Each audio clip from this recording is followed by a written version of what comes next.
Hello and welcome to another episode of the channel. Today we're going to cover some MLB Stadium oddities and uniques. Now most people know of like the big name ones like Fenway's Green Monster, but what I'm going to try to cover in this video are ones that don't quite get discussed as much. Now obviously some people will have heard of some of these, but maybe you'll hear of something that you didn't hear of before. And without further ado, here they are. So I'm going to start off with the Baker Bowl in Philadelphia.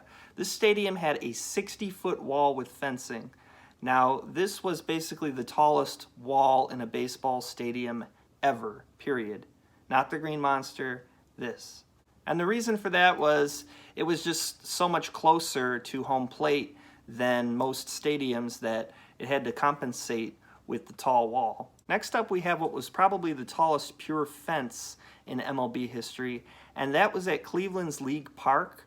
This fence was 40 feet high, which is 3 feet taller than the Green Monster at Fenway currently. And the reason for this was the stadium had to fit within a city block, so it's got more of a rectangular shaped field, and thus the wall was closer, so they had to make this really tall fence there.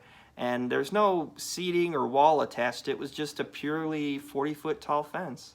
Next, I'm going to go to a more modern feature. Most people know about the features at Fenway, Green Monster, Pesky's Pole, etc.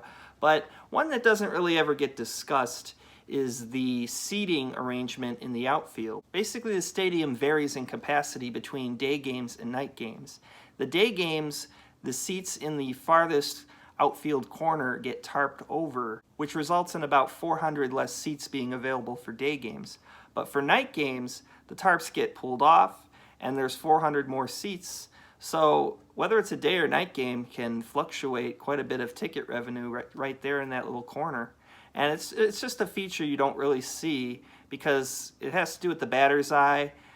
During day games, obviously, that would be more of an issue than at night games. Now, most of the multi-purpose stadiums, the configuration was pretty bad because of the difference in shapes between the two sports playing surfaces. But Mile High Stadium was able to do something that was able to alleviate the issues of switching between sports. And what they had was an entire section of the stadium, 3 decks, able to float basically using a system of hydraulics and ball bearings. They were able to float this entire section back to make room for the baseball field, which helped the Colorado Rockies have the MLB record for most attendance in a single season. Next up, we have the Yankee Stadium statues. Now, Yankee Stadium's dimensions used to be quite different than they were towards the end of its life. The field went further back, and what you had were these statues and a flagpole on the field of play.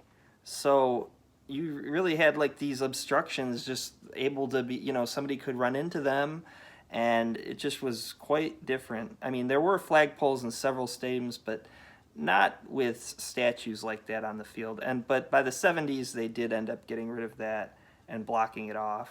And next up, we have what was the last hill and flagpole in a MLB stadium, and that was at Minute Maid Park in Houston. And really, it was just like the end of an era with flagpoles and, I think some stadiums used to have hills in them, but it was there up until the 2015 season, so it outlasted a lot of other stadiums and that tradition of having kind of more obstructions on the field. And another one I have here is the Tiger Stadium overhang.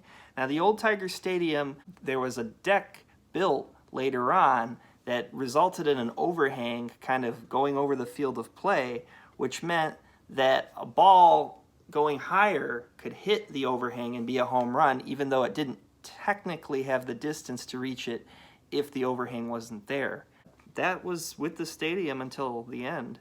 And lastly, I have here the Polo Grounds had the deepest outfield wall of any stadium, and that was 500 feet back. Something you will definitely never see again. Now lastly, I'm just going to do a few exclusives of MLB stadiums, things that they have that no other stadium has. Tropicana Field has MLB's only fixed roof. Progressive Field in Cleveland has the largest scoreboard. T-Mobile Park in Seattle has the only retractable roof that is in an unenclosed stadium.